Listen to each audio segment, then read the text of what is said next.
Hello. Welcome back to some more TNO as Yunnan. I don't know how long I'm going to stream today because I do have a work obligation, which is I have to go to my work holiday party later today. I don't know. I mean, it's at 6.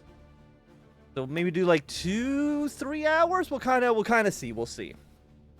But anyway, we're back playing the grand old country of Yunnan, currently led by Luhan, and we are sending soldiers to the border of Burma, I believe. I'm trying to remember correctly. I think it's been like a week, I want to say, since we last streamed. So this will be done in 17 days. Oh yeah, my troops are not assigned because I had to unassign them for my thumbnail. There we go. Okay, fantastic. Burma has approved the project. Let's go. Our junior diplomats sent to Burma some time ago have finally returned to us, albeit intoxicated and with a few new girlfriends. After digging through their luggage, we discovered the legal documents certifying that the Burmese government has approved the Burma Road project. According to their least inebriated among them, talks went extremely well after both parties discovered their mutual passion for card games and alcohol. After a few games and bottles, the Burmese diplomats were more than willing to support the construction of the Burma Road. The diplomatic groundwork is solid. All that remains is the comparatively easy groundwork. Okay. We can now begin the planning phase of the Burma Road Revival Project. We attend approval with Burma. I mean, sounds good. We're not going to worry about this too much. And I don't see anything about the Burma Road. So maybe that'll show up a little bit later. But for now, we don't need to worry about resources. We don't have to worry about the timeouts. I don't think it's going to be like that important.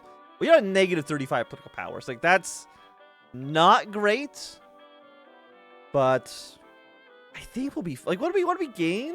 What's our gain? 0.36. Okay, that's pretty bad. Hey, but we do have some free production units. Our economy, I think, is going pretty okay. I'm gonna say like 10 civilian factories. I know that maybe seems a little extreme, but I think 10 seems reasonable. And after that, we can start flowing more into the military once we actually have the coup. Okay. Mass production methods, fantastic. But there's been a coup been defeated in the Philippines. And it's been almost 20 years since Song Jilin had set foot in China. Nearly 2 decades since the foreign invaders desecrated his home and drove him and the NRA south into Burma. The years since have been defined by their difficulty. In order to survive, the NRA had to be forced to turn towards criminal activities, the very nature of which Song could feel sustaining his soul. Yet, still they persisted, with the hopes of returning to China and freeing future generations from subservience to the Japanese oppressors. It was this dream that propelled the NRA forward. The dishonor of these criminal deeds were minuscule compared to the shame that they would face if they did not attempt to drive out the invaders by any means necessary. So they continued their work diligently, using the resources they amassed to resist the Japanese in any way that they could. However, an opportunity was presented itself to the NRA, and Song Jilin was keen to take advantage of it. Song had gathered his cabinet together to address them on the stage of the NRA. I know that these years have been hard, he began. The things we have done will blacken our souls for the rest of our lives. But we've only done what we must to combat those foreign invaders that now occupy our homeland. I remind all of you that our position has been improving considerably in recent times. Every day we welcome more defectors into our ranks, valuable comrades who are too disgusted to continue working with the Japanese. Soon, I assure you, these winter years will end, and we will see a China free once again.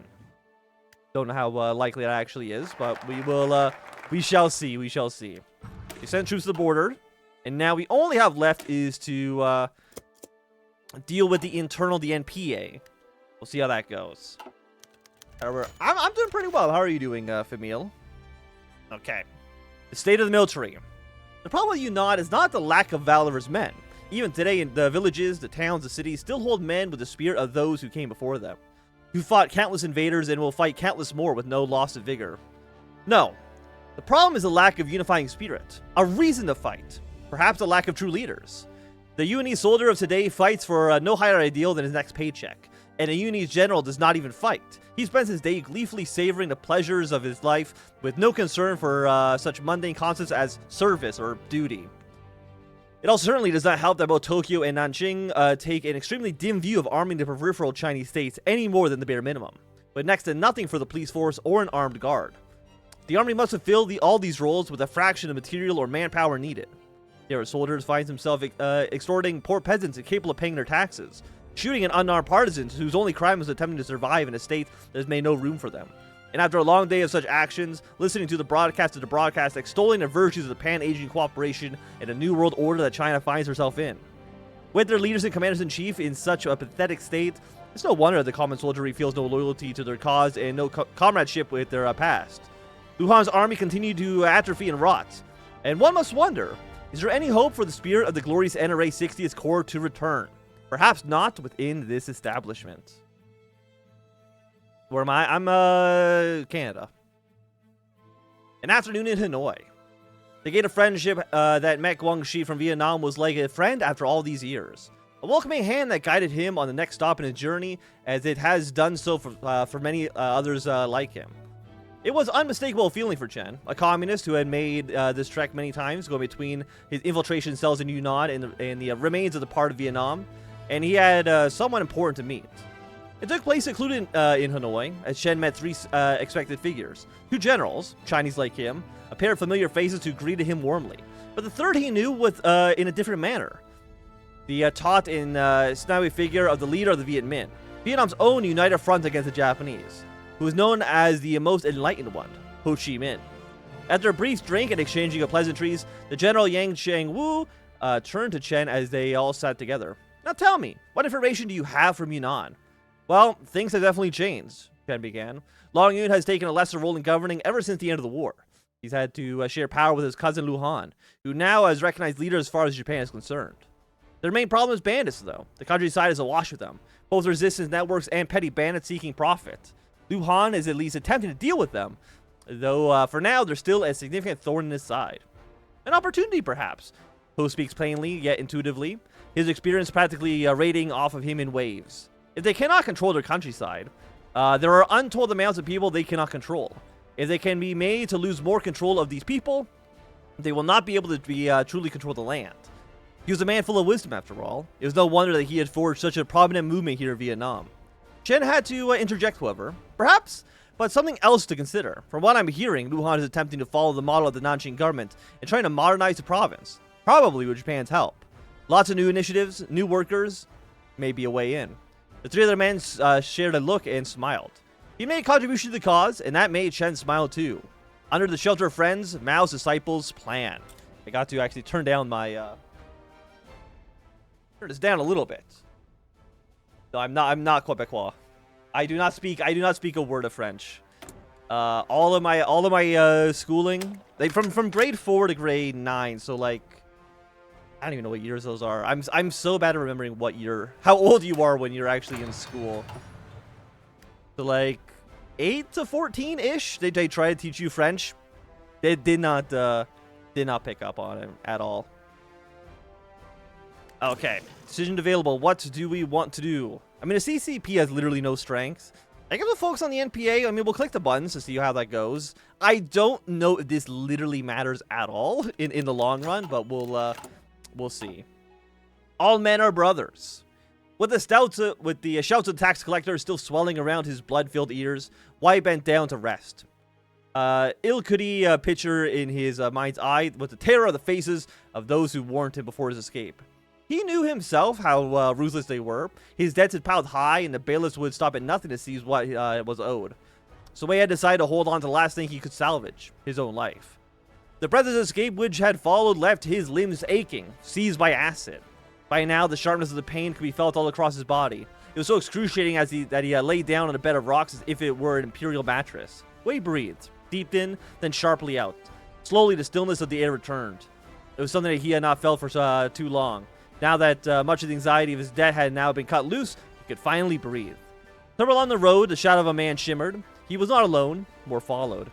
Wei clutched a few belongings that he had close to his chest. His legs went stiff, eyes watered over, lungs still gasping for air.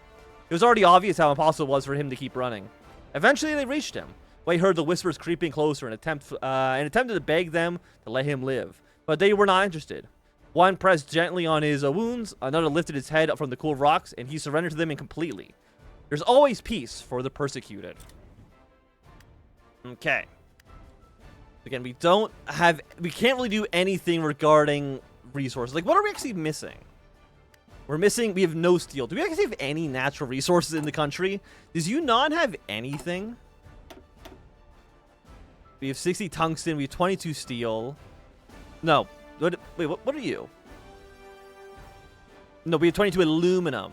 We have 9 steel, but we're consuming 19 of it. We're negative 8. What are we consuming it with? Do factories need steel? I mean, we're not using it here, that's for sure. Does construction need steel? Have I always just played as such a rich country that I've never noticed that factories in TNO need, like, resources? I mean, that's entirely possible. We'll see. Okay, we can close you off for now. And I feel like things are going pretty okay. You know, all things considered. I mean, we're going to try to liberate China. I got a strong feeling it's not going to work, but that's going to at least try to be our goal. Okay, the Italian Levant has been partitioned. What's going on over there? We got the Kingdom of Jordan, Palestine, and it looks like Lebanon. They're all puppets? They're not actually an alliance, but are allied with Italy, which I mean, it's fine. I don't think I've ever seen the Levantine Union. I don't think it's new, but I feel like Italy wins this war against Turkey so infrequently that you never actually really get to see it happen. Okay, national focus, revanchism, fantastic. Not always lapdogs. Afternoon, Jitang. An Empu gestured towards the seat opposite his office desk and placed a manila folder alongside a collection of letter, paper, ink, stamps, and pens. What's this, Enbu? Sitting down. Zisheng reached towards the folder, now visibly marked with being top secret. Inside, Zhang found a collection of papers, all of them bearing the face of one general or another, as well as a short biography at a glance. And what is this? The two looked at each other for a moment or two. No, absolutely not. We can't afford this. And Empu looked at Zhang with a smile on his face and dipped one of the 2 pens into the inkwell. Can't be serious. You know we can't do this. What if Lu Han finds out? And Empu's pen had nearly touched the paper before he placed it aside. I'm not spending another year with Japan holding us in such a close leash. And I know if anyone here doesn't want the head of Lu Han as much as me. Do you? Empu took a second pen and dipped it into the inkwell, extending his hand to Zhang, pen in fist. They locked eyes again. Zhang was far from smiling. We are getting these people on side. It's our ass if we don't. They'll join. They want nothing more. Who's leading Tibet? It is Tenjin Gyatso, who is, I'm assuming, the Dalai Lama, but I really have no idea. I'm not too sure. Everything's, I think, going. I mean, it's not going fine for Lu Han because, like, he is definitely going to get cooed.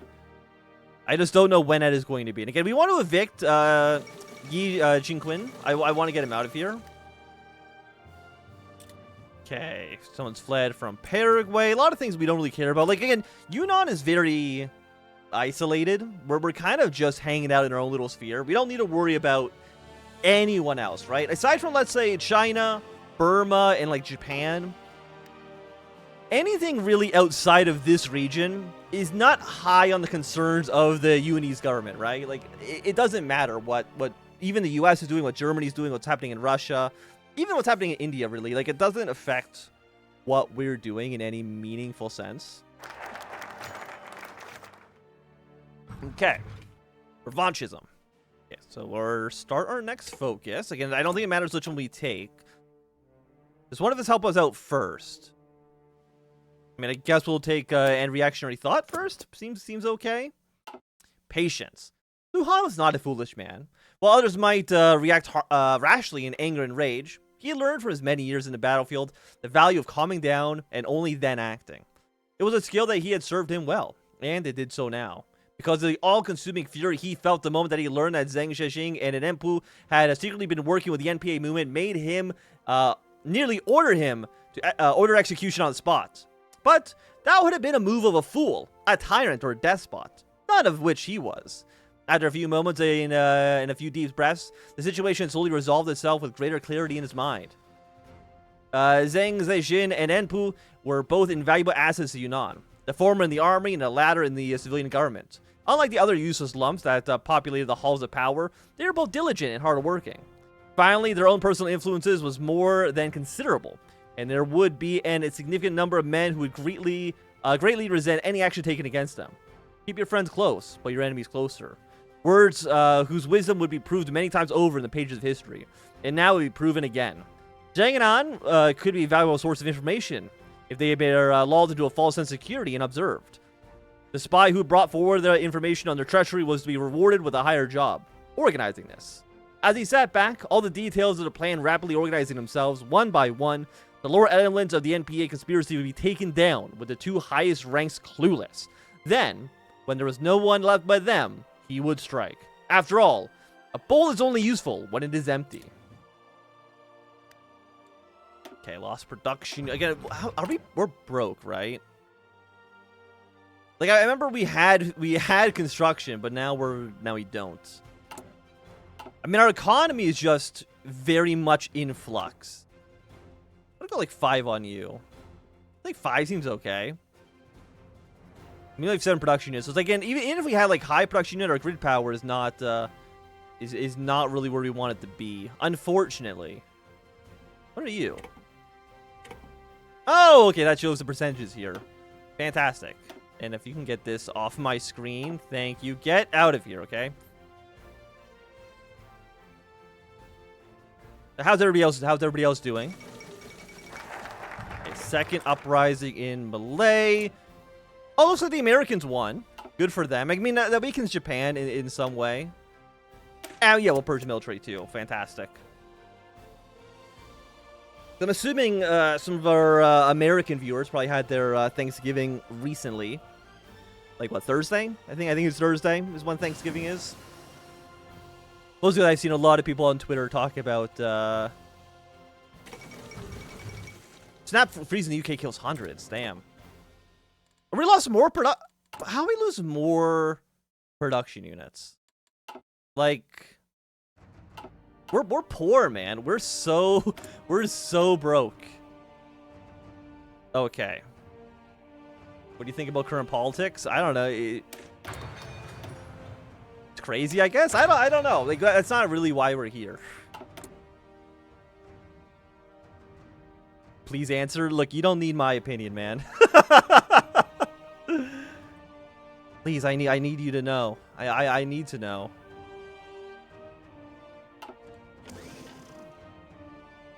Okay. And do we want to focus on anybody? I mean, I guess we'll focus on the bandits next. I think that seems reasonable.